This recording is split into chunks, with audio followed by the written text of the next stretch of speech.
welcome to my final presentation on Christmas ornaments and their global value chain analysis. To commence, I would like to start with a question on where does it all start? It starts in China, where 84% of the world's holiday decoration products are produced. Now, in this specific town called Yiwu, is 80% of this total, which is crazy insane. However, let's analyze the global value chain. Now, in the specific case study, we only analyze the value chain specifically from Walmart in the United States. However, it is important to remember that Walmart has a global presence, as indicated with the moving location dots. However, in this specific case, the following steps are identified that constitute as the global value chain. We commence with Walmart, who generates an order through an international trade company, in this case, Omega. That international trade company does two things. It puts in the order to the wholesaler, and it organizes the shipping or the logistics between the wholesaler to the shipping port.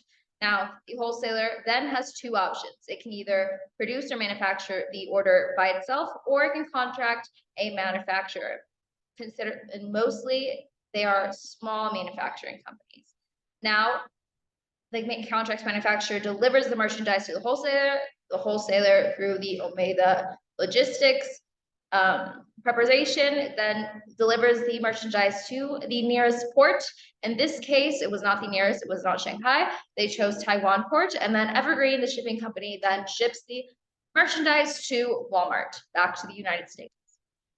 These are the actors within the global supply chain. However, it is important to notice how the increase in steps or the increase in actors could potentially open Walmart to greater risks. However, it also creates flexibility for the supply chain. With more options comes greater flexibility. Therefore, Walmart has the option not only to choose from one international trade company, but various, as well as logistics companies, shipping companies, right? Now, why Yiwu? There's four main reasons identified within the case study, these being labor costs, they're relatively low. There's a huge population, material costs, specifically with the quality and the amount of natural resources found within the country. Clusters, there have been clusters created between different industries and manufacturers, and these, with the quality and diversity of materials, creates a strong cluster environment. Also, previously, it was free of tariffs. However, there's a potential rise in tariffs by 24%. Now, can small local companies compete with large-scale companies or manufacturers? Of course they can, but it all depends on emphasizing the product quality and the unique value that this product provides.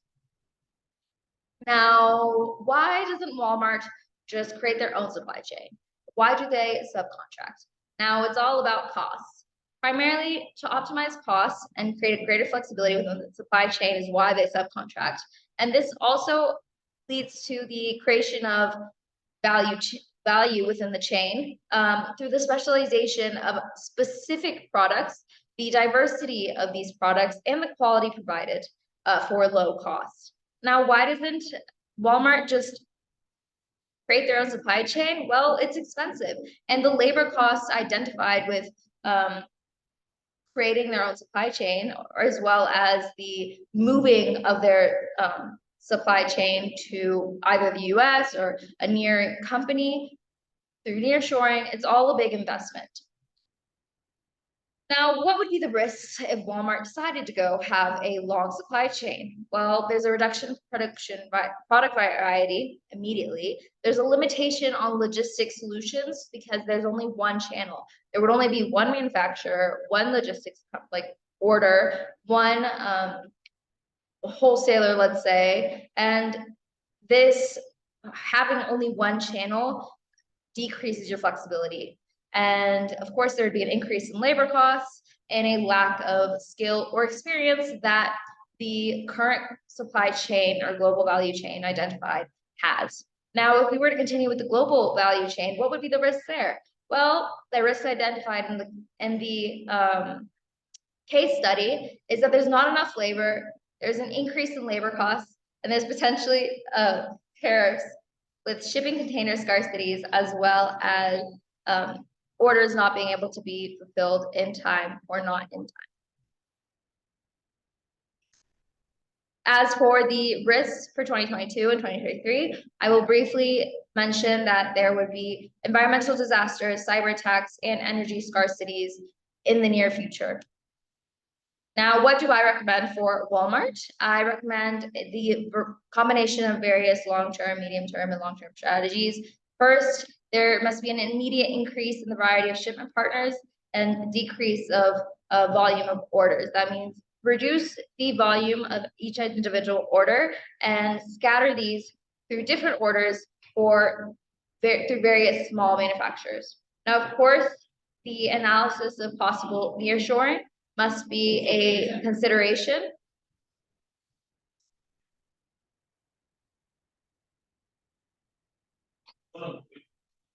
Yeah.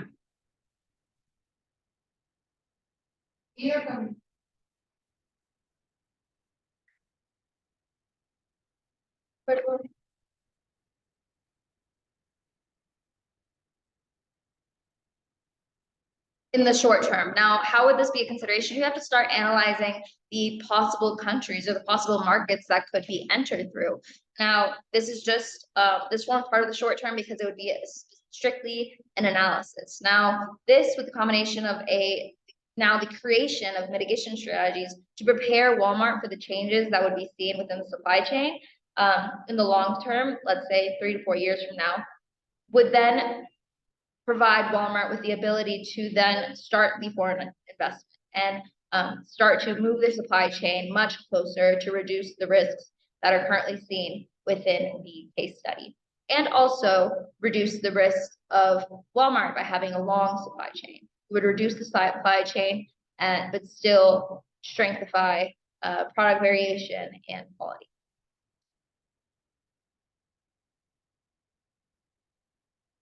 Now, the consulting patterns, of course, we see that there have been changes directly linked with income inequalities. And once analyzing these income inequalities within Latin America, we can potentially say that these differences would be similar. This is all for today, but thank you.